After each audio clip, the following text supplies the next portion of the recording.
Hi, good morning, everyone. How are you doing?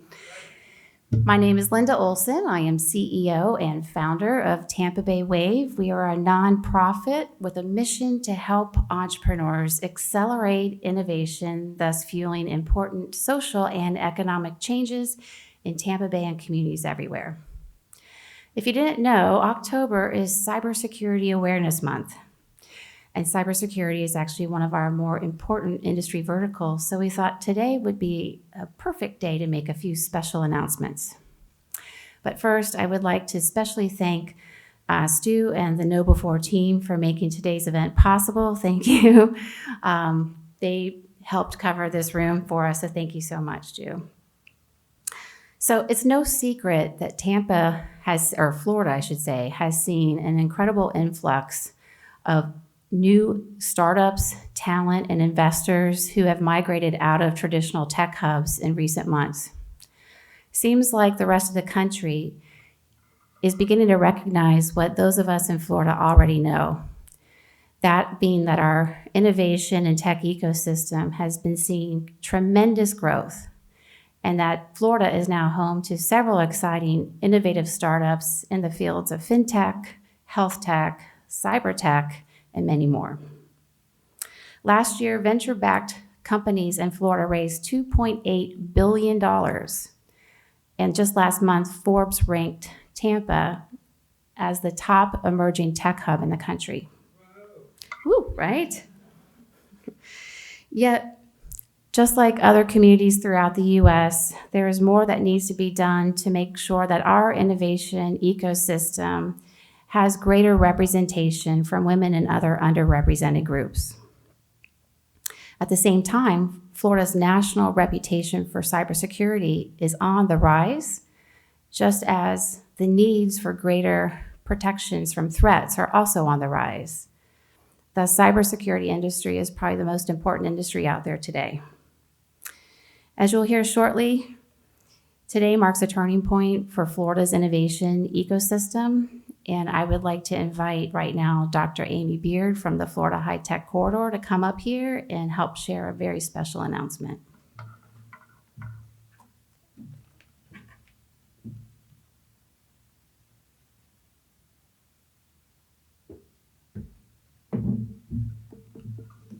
Thank you, Linda. Good morning, everyone. It's such a pleasure to be here on behalf of the Florida High Tech Corridor.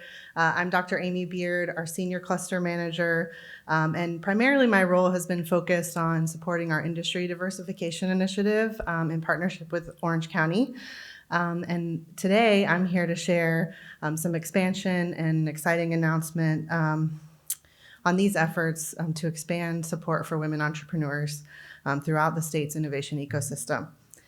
Thanks to the Biden-Harris administration's Build Back Better agenda, the US Small Business Administration has awarded a combined $250,000 to 3 of the premier technology, entrepreneur support, and economic development organizations in Florida. These investments expand support for women entrepreneurs and innovators across Florida. And the organizations that have received these awards are the Corridor, Tallahassee's DOMI Station, and Tampa Bay Wave. With the importance of high-tech innovation and inclusive entrepreneurship to the state's overall economic health and growth, today's announcement is another major step toward making Florida the state for boundary-breaking collaboration, technology, and opportunity. SBA Administrator Isabella Casillas Guzman announced 84 winners of the Growth Accelerator Fund competition and 8 winners for the SBIR Catalyst competition, a new component designed to encourage investment in underrepresented communities. This program awarded a total of $5.4 million across the country amongst both programs. These awards recognize and emphasize the importance that diverse entrepreneurs play in the creation of jobs and economic growth in the United States.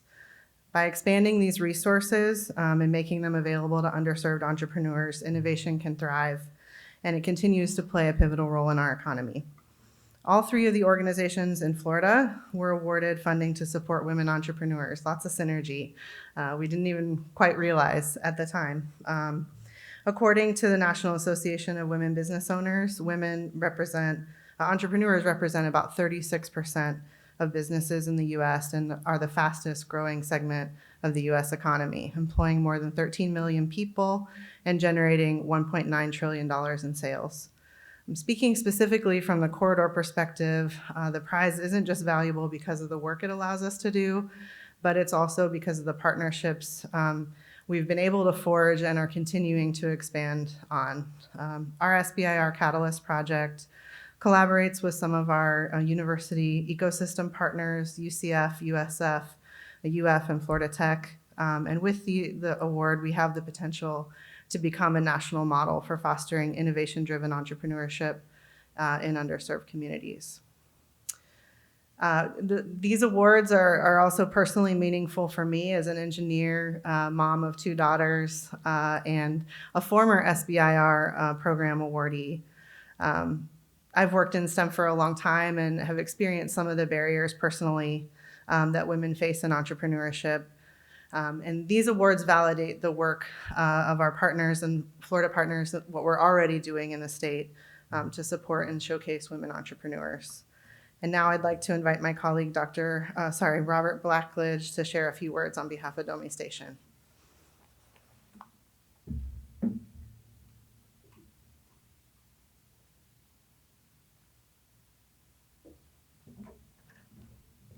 Thank you very much. DOMI Station is a co-working incubator located in Tallahassee, Florida. We've had over $100 million of economic impact since our founding in 2014. These funds really help us expand our program and really make an impact in women entrepreneurs. We've also received funds from other support organizations across the state. Trist is one of those, and this SBA really helps us to amplify that impact in women entrepreneurs. We could not do this without the community, the support that we receive, the partnerships that we've developed with Innovation Park, Women Wednesdays, organizations that really are the feet on the ground that allow us to make an impact and accelerate these companies. This is something that we are truly excited to help accelerate, and we look forward to partnering with our fellow awardees. Thank you.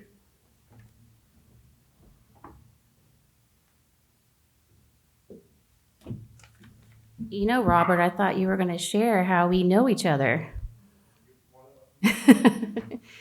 Little fun fact, Robert actually had a startup at Tampa Bay Wave several years ago, so it's nice to be reconnected with you, Robert. Tampa Bay Wave plans to use this prize to both further strengthen our cybersecurity programming for startups, as well as to help us achieve really as a strategic priority for Tampa Bay Wave, that we really do a better job supporting women and underrepresented founders. Sorry. So Tampa Bay Wave is very proud of our commitment to diversity, equity, and inclusion. Back in 2018, we actually formally adopted a comprehensive policy on this because we believe that our community cannot reach its full potential without greater representation. When everyone has equal opportunity to participate in the economic growth, we can build a stronger and more resilient and equitable economy for all. That's why in 2018, thanks to the Nielsen Foundation, we were able to launch our Tech Diversity Accelerator program. We actually just completed the 4th cohort of that program last month. And also thanks to JP Morgan Chase, in 2020, we launched the Tech Women Rising Accelerator program exclusively for women. And currently, the year 2 cohort is underway as I speak. One of Florida's most passionate champions for startups and small businesses is Congresswoman Kathy Castor. She could not be with us today, but she did share a few words that we will play for you now. Well, hello to everyone back home. I'm Kathy Castor, Tampa Bay's Congresswoman. I'm happy to zoom in with you today from the nation's capital to let you know how proud I am of the startup scene in the city of Champions and all across the state of Florida. You know, that little bit of seed money from the US Economic Development Administration about 10 years ago to the Tampa Bay Wave has paid huge dividends and helped many businesses get off the ground. And since then, with Linda Olson's leadership, you've built an incredible track record of success, harnessing the entrepreneurial and innovative spirit in our region to help numerous startups not just emerge, but to expand and grow. So there's great news. Congratulations to the Florida High-Tech Corridor, Tampa Bay Wave, and DOMI Station on your recent grant awards from the Small Business Administration. These continued investments are helping to grow our tech ecosystem and innovate in cybersecurity, health tech, and fintech, clean tech, and more. You can count on me to continue to champion federal investments and grants for our community as long as you continue to deliver innovative products and services. Right now in Washington, D.C., we are hammering out the Build Back Better agenda, but we intend to devote $25 billion over the next 10 years to small businesses, related initiatives, including new direct lending to small businesses that banks often shy away from. So keep up the great work. Keep up the great work, Tampa Bay Wave, and all of you as you accelerate, innovate, and collaborate. Good morning, everyone. Hope all's going well. Good to see familiar faces. Almost feels like we're back at 2019 again. Thank you again for joining us today for this morning's press conference and panel. I'm Dr. Richard Benassi, Accelerator Managing Director here at the Tampa Bay Wave. Since joining the Wave, I've now worked as the cohort director for over 10 Accelerator cohorts. I can't believe how quickly time's gone.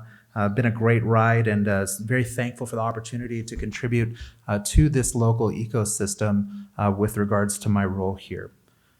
One of the programs that I have had the pleasure to kick off has been the inaugural CyberTech X Accelerator program. A couple of quick facts on that program. We had geographic distribution that spanned multiple continents with regards to the first group. Very special group of 15 companies, excellent diversity statistics as well, with founders with African-American backgrounds, Latinx backgrounds, LGBTQ, and more. With regards to the cohort as a whole, fantastic first run. A number of our companies continue to grow and grow very quickly. We had not one, but two acquisitions, one as the cohort was wrapping, and then one that actually just wrapped up here a few weeks ago, which we'll hear more about in short order. With that, I'd love to bring back Linda for a couple more special announcements. So that's why we're here also today, is to make sure you guys know, starting today, applications are open for our 2022 CyberTech X Accelerator program. We could not be more proud of this program. It would not have been possible without our marquee sponsors, as you can see, Align, Bellini Better World, EY, KnowBe4, and now the SBA, which has the SBIR STTR logo. We're also grateful for the other sponsors and partners that made last year's program such a success and are continuing on this year. That would be SP6, formerly known as Ad Item, Sykes, Bank of America, USF, and Cyber Florida. We also have something special that we set up for our cybersecurity accelerator. First time ever, we assembled a group of cybersecurity experts as specialized mentors exclusively for that accelerator program. I'm proud to say 100% of our cybersecurity advisory council members are returning for next year, so thank you to them. But we also have a handful of new faces. We actually have a few more in the works that just weren't ready to announce today. But Kathy Ryan Rainier with JP Morgan Chase, Mai Ensman with Cyber Florida, and Mike Frazier with Sophos. Now, speaking of Mike, his company was actually in our CyberTech X Accelerator program cohort earlier this year under a company called Refactor. As Richard just mentioned, this is the second company that got acquired. I think it closed in August of 2021 by Sophos. There you go. Thomas Bravo owned company. Mike actually wanted to be here as well today to share a few words, but he sent this video instead. Hello, I am Mike Frazier, former co-founder and CEO of Refactor. Myself and co-founders Corinne Frazier and Anthony Rollins are proud graduates of the inaugural CyberX Tampa Bay Wave cohort held in January of 2021. We are also pleased to share with the startup community that our company has had a significant exit through acquisition by Sophos, an international leader in the cybersecurity sector. Today, we are here to extend our gratitude to Tampa Bay Wave and the CyberX program. During our time in the program, we found the ethos behind the Tampa Bay Wave Accelerator unparalleled in contrast to offerings from all of our other experiences, and received a deep level of support as we worked to build, grow, and successfully exit our company. This support included investor connections, thought leadership, valuable curriculum, and engaging interactions. Having participated in other similar programs, we can unabashedly say that the impact that Tampa Bay Wave has had on our company greatly surpassed our expectations. Unlike other programs, this program always put the needs of its founders and companies first. No small feat for one of the only nonprofit programs of its kind. It is an honor of this impact that we are pleased to announce that we are making a significant donation to Tampa Bay Wave to help ensure the continuation of critical programming for future founders. Of special importance to me is, of course, the CyberX program, and of significance to Corinne, my co-founder and wife, is the Tech Woman Rising program, which provides critical support to women founders, an underrepresented and often under-supported demographic in the startup ecosystem. We look forward to giving back to the program that contributed to our success and supporting what we find is the best ethical model to do so, structured in Tampa Bay Wave. The entire Refactor team conveys our gratitude. We really appreciate the impact the Tampa Bay Wave has had on our company. I want to extend a special thank you to Dr. Richard Manassi for his help and support. We look forward to helping the next generation of founders and look forward to also helping to push progress forward for the entire startup ecosystem. Thank you. Honestly, I think this is a first ever. It's certainly first ever in Wave's 25 accelerator cohorts that we've run. I have peers across the country that run other programs, and I've yet to hear another story of a company that went through a program and within 9 months not only was exited, joining the mentor network, but also making a sizable donation. I'm very grateful for Mike and the Refactor team support, but also just incredibly proud of the success that they've been able to accomplish. Just a recap on our 2022 CyberTech Accelerator program, applications are open. They will be due on December 1st, and the program will launch on January 11th.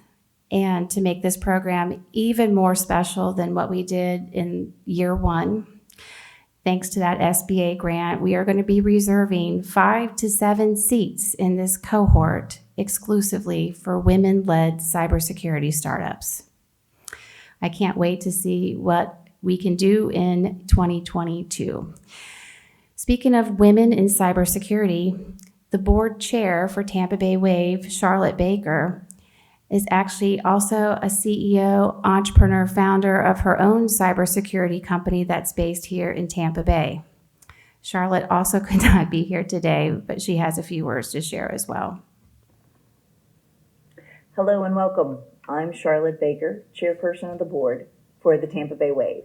Today is a very exciting day, a day in which the Tampa Bay Wave announces its second year of a CyberTech Accelerator. This is on the heels of the first one that was launched in the middle of 2020, a pandemic year.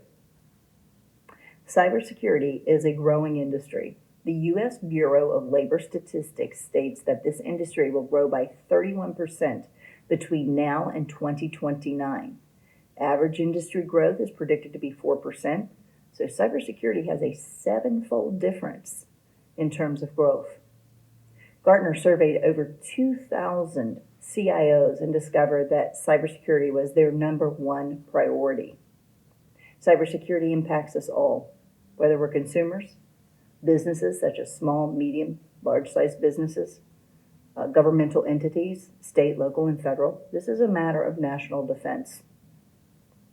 As a female co-founder of a cybersecurity company, started in Tampa, Florida, and still headquartered in Tampa, Florida, Digital Hands, I am really pleased to announce that our efforts for the CyberTech X Accelerator have been amplified. The US SBA has amplified our efforts with financial support for a woman-led cybersecurity Tech X Accelerator. So expanding these efforts assist Tampa Bay and Florida in remaining strong in their reputation as a cybersecurity hub, but also in filling the gaps for diversity and inclusion in an industry that historically has had underrepresentation. So today is a big day for the Tampa Bay Wave, and a big day for entrepreneurs, and a big day for cybersecurity entrepreneurs, and especially a big day of announcements for female-led cybersecurity startups launching their business right here in Tampa Bay. In just a few minutes, I'm going to invite some of the region's top cybersecurity experts to join me for a short panel discussion. But first, we have one more video from someone who could not join us today, but wanted to make sure that they had a chance to speak around the importance of innovation in cybersecurity and the impact of programs like CyberTech X. Vice Admiral Mike McConnell, Executive Director, Cyber Florida. Hello, my name is Mike McConnell, and I serve as the Executive Director of Cyber Florida, which is hosted by the University of South Florida in Tampa. My topic today is innovation. And if you think about innovation, the United States has led the world in innovation for almost going into the second century. In the industrial age, an analog age, we led. The United States has created much of the information technology innovation that's literally changed the world. We've adapted to this technology for increased productivity, more efficiency, higher speeds, all the significant benefits. But the thing we have not paid as much attention to is innovation in security, or a better way to say it is cybersecurity. Today's panel will talk about innovation in cybersecurity, and that's the real need. We've introduced vulnerabilities by gaining the benefits of information technology. What we need to do now is focus on innovation in cybersecurity to improve our cyber resilience so that we can protect our businesses, our schools, our governments, and our way of life. Excellent. Thank you, Vice Admiral McConnell. I'd like to now call up our panelists today: Arnie Bellini, Petar Bezalev from Align, Kathy Ryan Rainier from JP Morgan Chase, and Stu Soerman from Knowbe4. While they're coming to the stage, I did want to share a couple of statistics as well, things that might be startling to say the least. Data breaches exposed 36 billion records in 2020, and that was only in the first half of the year. Almost $20,000 is lost every minute due to a phishing attack. More than 77% of organizations do not have an incident response plan. And by 2021, there will be 4 million unfilled cybersecurity jobs globally, with 100% of large companies having a CSO by the end of this year.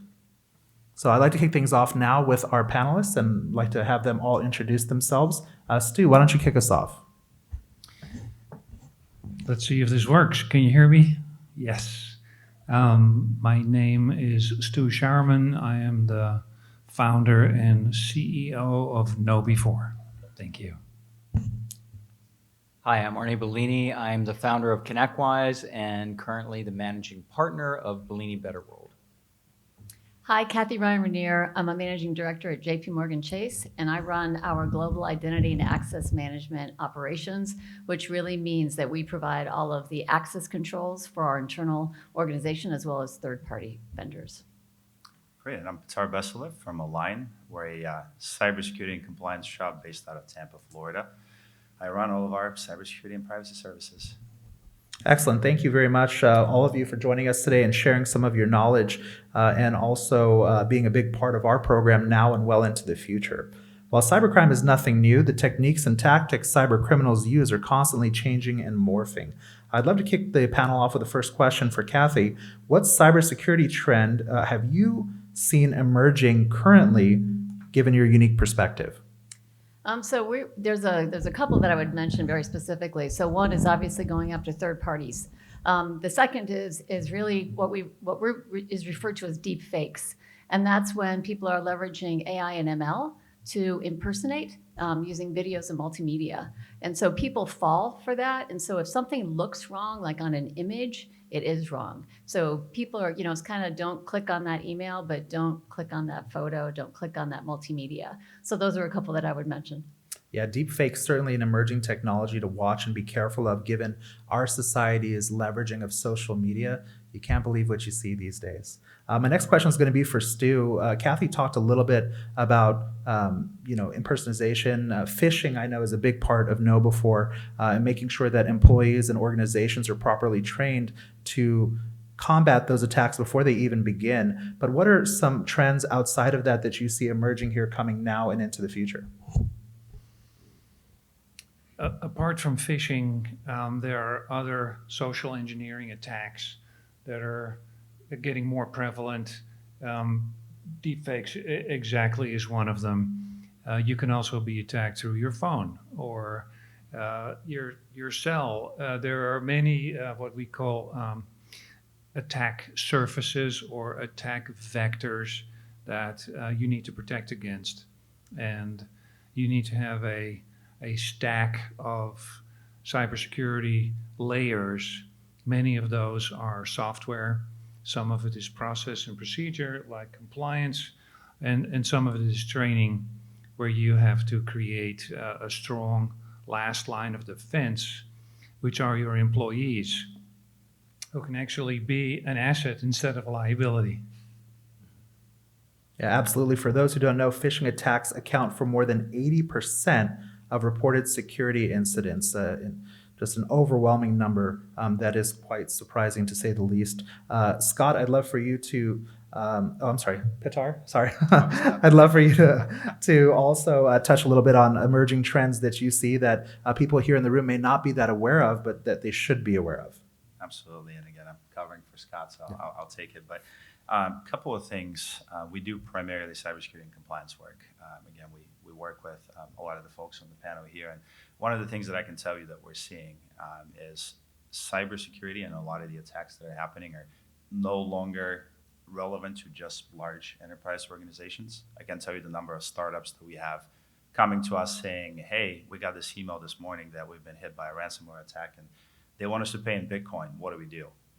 Historically, we always, whenever we went into a smaller organization and we said, hey, cybersecurity does matter. It doesn't matter if you're in manufacturing, in fintech, healthcare, you should be worried about that.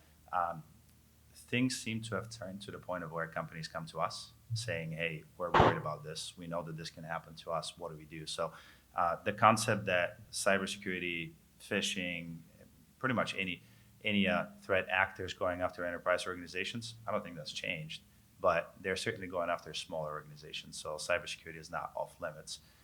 That's one of those things, Richard. The other thing is we do a lot of compliance work. People are used to their annual audits. We'll come in once a year. We'll do your, SOC 1, SOC 2 audit, PCI audit, depending on what industry you're in. The COVID pandemic, people working from home, the introduction of bring your own device, that's changed the compliance expectations quite a bit. And a lot of organizations are not recognizing that. And I can certainly dig a lot deeper, but I don't want to bore you with compliance complications. No worries at all.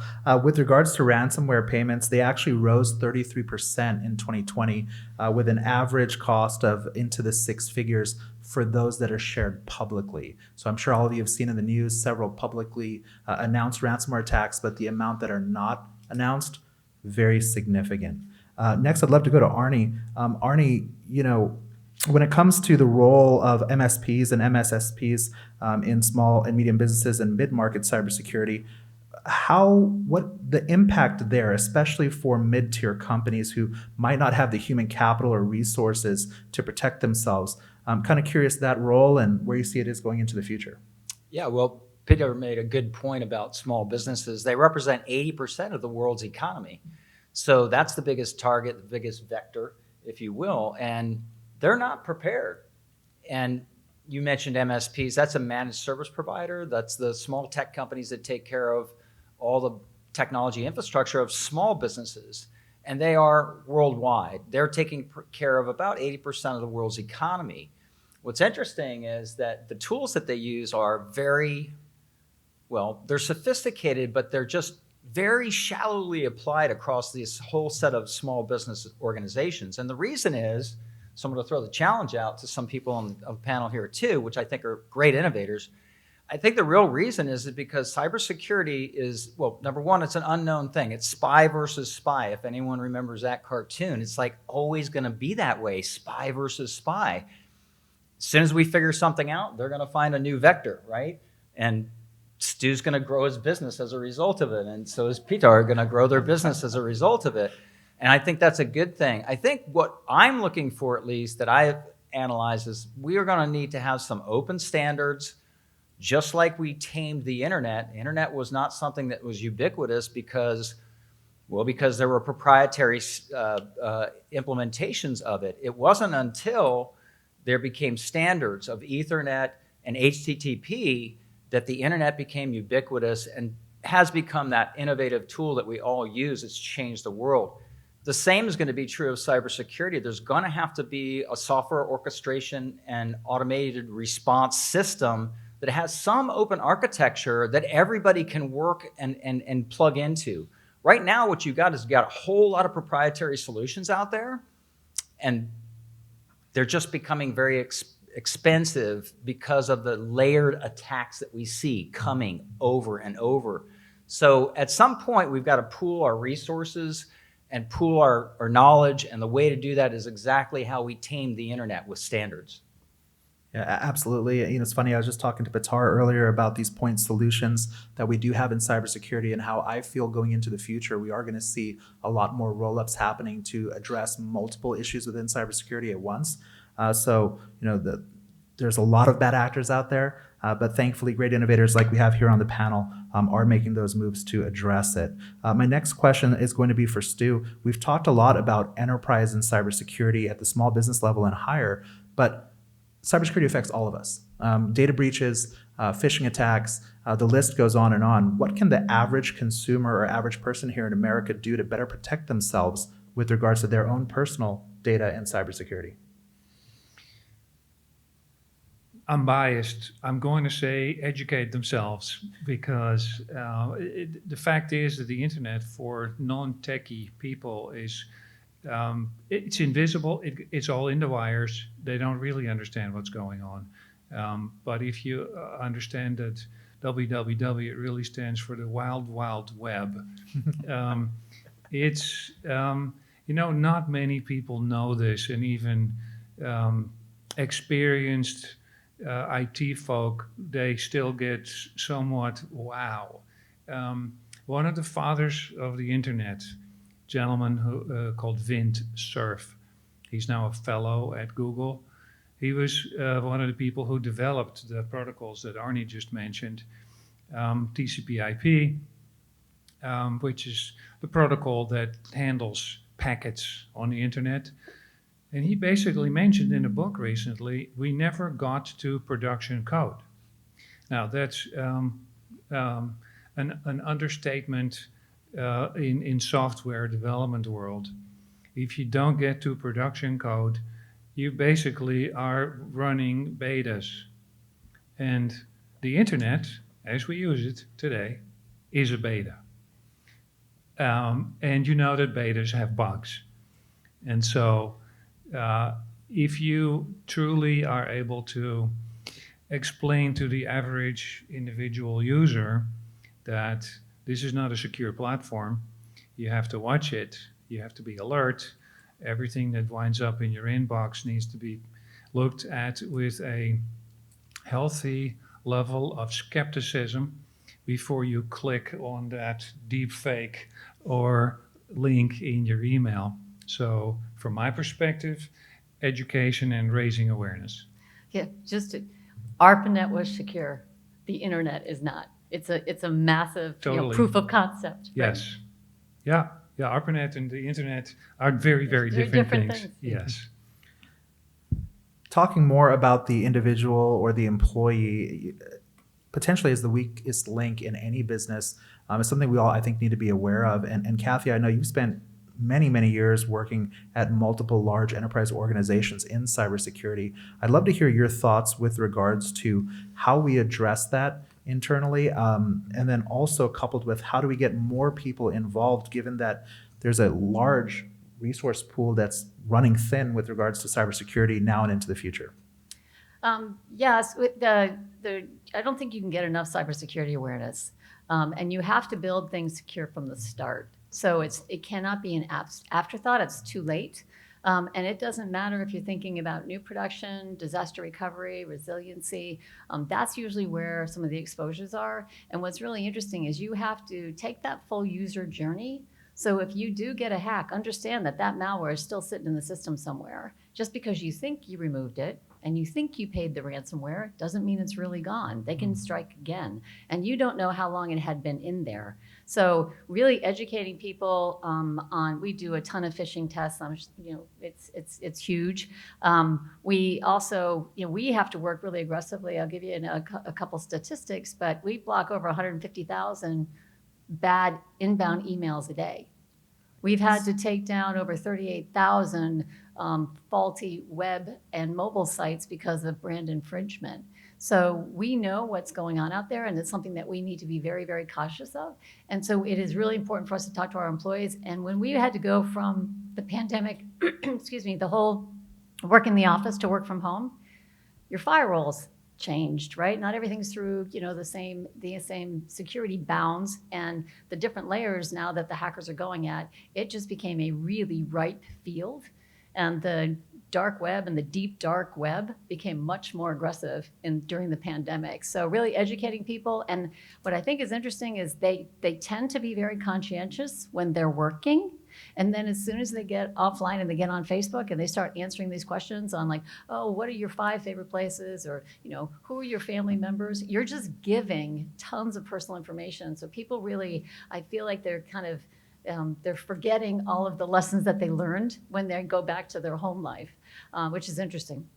What we're also finding is from a staffing perspective, there are, as you mentioned, 4 million cyber roles available. And I think a lot of people, they get very fearful of the term cybersecurity. And if you've done anything in engineering or you like data analysis or anything even legally related, there's tons of opportunity. For a firm like JP Chase, we have to deal with over 14,000 regulations and new laws every year. And so there's another 14,000 coming. So there is so much opportunity for people to get into many different aspects of it. So really having the dialogue with people that I was just at, Linda knows, I was just at a Women in Cyber conference, and it was really interesting. A lot of people are retraining. Skydivers are saying, hey, I want to go into cyber. Physical therapists, I want to go into cyber. And so there's a new market that's opening, especially for our vet community. We just have to help them translate what they do to be able to really become really strong cyber professionals. There's so much opportunity.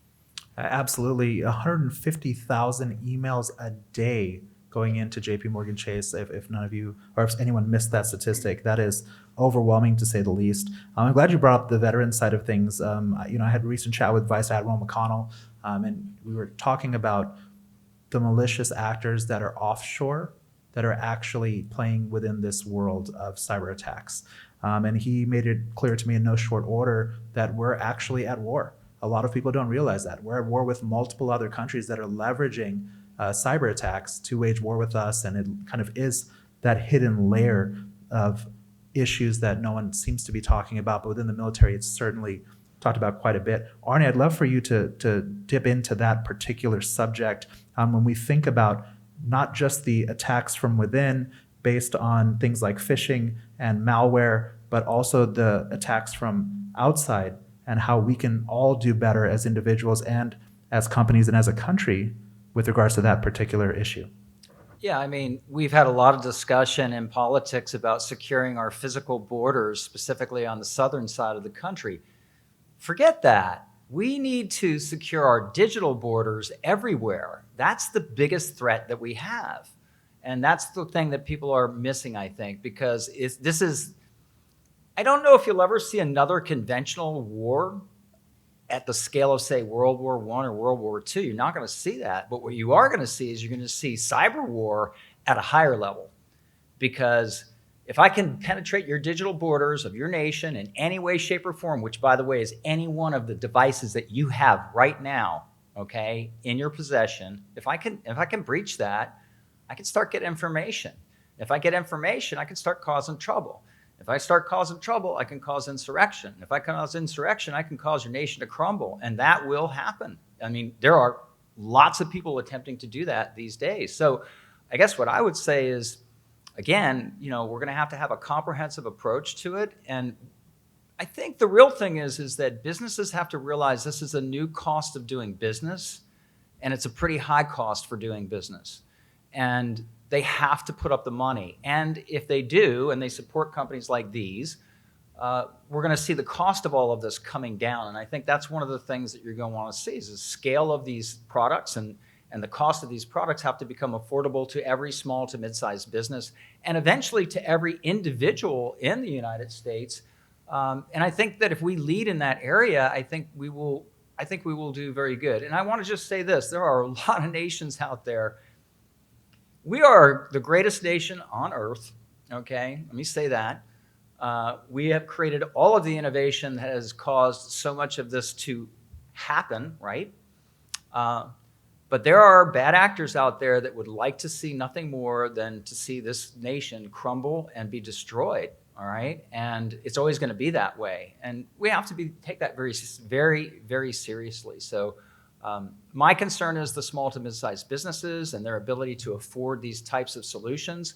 My other concern is you're looking at companies like in the managed service world, like Kaseya and SolarWinds, who had major breaches. The Kaseya breach, if you're familiar with it, was the largest breach in cyber history that we're aware of. And Stu's nodding his head. Oh, yeah. Which, I mean, I have to admit, they were my nemesis and biggest competitor at ConnectWise. And so when I heard that, I did pop off an email to their CEO and, well, I won't say what I said. But I was very saddened by it because it represents the real backbone of our economy is small to mid-sized business, and that is who it really destroyed, and that is who everyone is going after because they're easy targets, right? Corporate America is buttoned up. I mean, you're not going to get into JP Morgan. Hey, is it going to happen? You ain't getting in, are you? Not getting in, okay? Small to mid-sized business, pop, you get in. Last thing I'm going to say, how many of you live in the country? Rural, sort of rural. Sort of rural?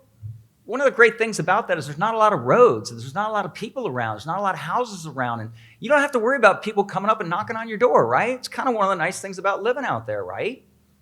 Well, every device that you have has 1 million roads to it globally. And there are people who are knocking on your door every few seconds to try and get in to every one of your devices. In fact, every device in the world is actually under that type of attack. And so just like you live in the country, not a lot of roads. Well, every device you have 1 million roads to it. And so that's the thing you've got to think about. And every time you add an application to it, that's a new attack vector. So it's a big, big problem. That's why we're really excited to see what y'all are doing here. And that's why we're a big supporter of what you're doing here. And that's also why we think that Tampa Bay is a real hotbed for the cybersecurity. We're the perfect place at the perfect time with the perfect talent base. And so all we have to do is keep pushing this ecosystem here, and we will have amazing success coming out of here. And who knows, we may be that part of the world that creates that standard that actually finally gets us over the hump and starts to make it so that we can beat the black hats, right, versus the white hats, spy versus spy. One thing I think is really important too is that cybersecurity is it's not just a country problem, a global problem, but you have to partner. And so what's interesting is it's a little bit different from traditional business where it's mano a mano. So there's a lot we have to do to partner with each other. It doesn't matter if it's like government or private business, small business, large business, to try and make sure where are the openings? What do we need to do to make sure that we're protecting all of us? And because say, for example, we lock stuff down, but then another vendor that we use or, anything else you're doing, if Publix isn't securing their infrastructure and you're using a Chase card, that becomes a Chase problem. So to me, there's certain things that we needed to continue to take a look at and figure out how do we build the right partnerships across ourselves. Standards absolutely help. Policy absolutely helps. But there needs to be open dialogue and collaboration, which is where open source kind of started. So how do we continue to leverage that to build stronger security from the start? Yeah, that's a great point, and great points all around. Arnie did mention and talking about the current war that we are in on the cybersecurity side, and how we need to protect ourselves as individuals. And Pitar, I'm going to ask you this question: when it comes to the new normal here post-COVID, work from home isn't going away anytime soon. The younger generation in particular loves to have that freedom and the ability to move wherever they want to be and work from wherever they are. That, though, does open up a lot of potential opportunities for these larger organizations that are then leveraging these work from home individuals. And I'm curious, what's the future of cybersecurity and compliance when it comes to that world of work from home and bring your own device? Absolutely, Richard. I think we can spend quite a bit of time on this topic, but one of the things that Stu mentioned, the concept of attack vectors. Historically, you had a bunch of people sitting in an office behind a locked door on a corporate network on a desktop. COVID forced things to move pretty fast. And I can tell you right now, especially on the SMB side, a lot of organizations were not prepared for the work from home. So they sent their employees home. A lot of them were using their own laptops. They were using their own wireless networks at home. And I can tell you the number of attacks have just skyrocketed. And, it's not necessarily always a technical attack. Again, Stu knows probably better than anyone, but we have a pretty large pen testing team. When all technical attacks fail, we rely on social engineering. People like to post stuff on social media. If you don't have approved communications channels, people post stuff on LinkedIn, they'll post stuff on Facebook, they'll post stuff on different messengers. And a lot of that stuff is not necessarily things that you would want your company or others to see. As I mentioned earlier, going back to compliance, there are certain standards. So for instance, PCI, any merchant, anyone that handles credit card data, you're probably painfully familiar with the standard. There's a requirement, and I'll give you a specific example. There's a requirement that you have a centrally managed antivirus solution. Centrally managed means logged and updated. Well, when you send someone home, they have their own personal device. Yes, they have an antivirus solution, but does that meet the requirement of the standard? No, it does not. So that's one of the things that we have to deal with a lot these days is, hey, how do you meet the requirements of some of those pretty rigorous standards? And again, there's a reason why they exist. How do you meet them when you have a bunch of employees working from home? How do you test physical security controls? And we have a lot of fun conversations with clients when you say, hey, we're coming for our on-site visit, and you get that look. It's like, well, you can sit in my kitchen. I'll get you a beer, but we don't have an office anymore. How do you do your physical testing when someone's working from home? And what we tell organizations, and I'll take a little tangent for a second. A lot of companies come to us saying, hey, we're worried about getting breached, or we got breached. And they always ask, what controls should we have? What should we be doing? What tools should we buy? And I can tell you, we've done a lot of work with governmental contractors, and they all have the fanciest tools, and they still get breached. Just because you spend millions of dollars on tools doesn't mean you're necessarily secure. We always tell companies, one, why are you trying to do what you're doing? You have things that you're trying to protect. Could be data, could be pretty much anything that you consider a crown jewel. So figure out what it is that matters to you as an organization that if you lost will be problematic. Two, figure out what risks exist. Those could be internal, could be external, could be technical, technological. And then three, and lastly, then focus on the controls, focus on those tools. And we always talk about people, process, and technology. So that's pretty much the one advice that I would give a lot of organizations. Don't jump, dive into the controls. Think about why are you doing this? What matters to you as an organization? And then move into how do we secure that? And, for organizations such as JP Morgan, the risks to a financial institution are pretty different to the risks, than the risk for a healthcare organization or for a manufacturing shop. So talking about a one-stop shop for cybersecurity solutions, it just doesn't make sense. Yeah, absolutely. I think it's a problem we're all going to experience in our lives. I'm sure we all have, unfortunately, through things like the Target data breach that just happened a while ago and so many others. One thing that we're very proud of here at the Tampa Bay Wave is our role that we play in this world and being able to foster the new generation, the next Stu's of the world and the next Arnie's of the world as they continue to build, launch, and grow their companies. In the last, actually since November, we've had about $250 million of liquidity events. Generational wealth is being built right here in Tampa Bay, and we're very, very proud to play our small role in that as we foster those companies along their journey. And I do want to ask this, Kathy, I'll ask you this question. Programs like the ones that we run here that's supported by all the great people here in this room, the impact of that on the earliest stage companies as they build and launch and grow their companies, why do programs like CyberTech X and the other great programs backed by JP Morgan Chase and other organizations, what is their impact now and into the future, do you think? A key element for a company like JP Morgan is get back to communities, and you want your communities to prosper. So it's really important to build that. And it's like for us, it's not just about becoming a financial giant. It really is about building out and then helping the next gen. So anything that we can do that's going to make it a safer world to live in, that's, because cybersecurity, as you said before, is really about everybody. So for us, it's exciting. And we want to see the diversity, equity, inclusion. We want to see people be given an opportunity.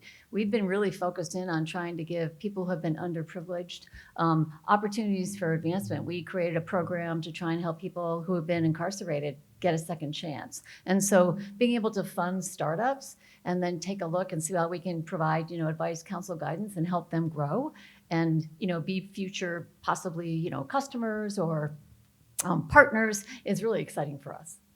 Yeah, absolutely. Here at the Tampa Bay Wave over the last 4 years, our the founding teams of the companies that have come through our program, over 85% are led by women, minority, LGBTQ+, or military veteran founders, something we're very, very proud of. Of course, having a diverse team lends to having those diverse applicants and also the great people here in this city and abroad that support us and their networks, really allowing for us to help them over time. Last question here before we wrap. Arnie, I'm curious your take. We've touched the base on several important topics today. What do people get wrong about cybersecurity? And what is one thing and one takeaway you want everyone here in the room to remember going into the future? Boy. The one thing I think people get wrong is you're under constant attack with every device that you own, everywhere, all day, 24/7, 365. And I think what Stu's doing is very important because I think a lot of it comes down to education. And by the way, can any of you get rid of the AT&T keeps sending me these really friendly messages, texts saying, hey, you paid your bill and click here for your prize. I mean, should I click that? No. No? Okay. Can you fix that? Yeah, exactly. Block it. It's down to, and I say that sort of jokingly, but that's what it's come to, right? It's like, I almost clicked that thing. I'm like, oh, it's AT&T. I was like, not AT&T. So it's everywhere. It's constant. It's just kind of the new normal. It's like COVID in many ways has sort of forced us into a much more higher alert status. But at the same time, it's also forced us into what the future would be way sooner. What I mean by that is remote working. And so we have to get that right. And we're very fortunate that we already have such broad-based technology already in our infrastructure in the United States. So if we get this next step right, which is to secure, this beautiful highway that we have, we're going to be able to flourish economically and benefit globally as a result of it. And if we follow the same course that we have as a nation, that means we'll be able to help a lot of other nation states emerge because technology is the #1 lever point for every nation state going into the future. So we have to get this right, and we have to get it right here in America first. Absolutely. Great points all around. And thank you to all of the panelists today for joining us, providing their insights with regards to the current environment around cybersecurity. I know that I feel like I'm smarter now, given the information shared, and looking forward to future engagements as well and continuing the conversation. Right now, we'll call back to stage Linda as we move forward with our program. Well, I think move forward probably is help us bring this to a conclusion. I really thank everyone for being here today and for your time that you spent with us. I want to thank again KnowBe4 for making this day possible. Again, I want to thank each of our speakers here, Pitar, Kathy, Arnie, and Stu. I think it was incredibly insightful and a little bit terrifying at times. And also,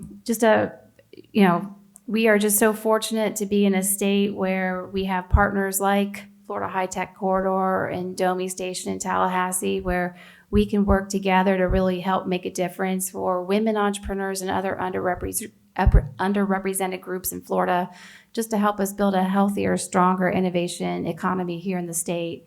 And then finally, just a little reminder about our CyberTech program. If anyone is watching this video, because we will be sharing the video from today's event, we do have 2 different information sessions coming up about our 2022 program for anyone who would like to apply. I think it's October 12th and November 8th, and you can find dates and links to those events on our website. So one last thing, we would like all of folks who were part of our CyberTech X 2021 and 2022 program to just stay for a couple of minutes to do some quick photos over there by the step and repeat before you leave. So anyways, thank you again. It's a big day for Florida, and I'm so proud that my home state is doing so much for women entrepreneurs and innovation. Thanks for coming.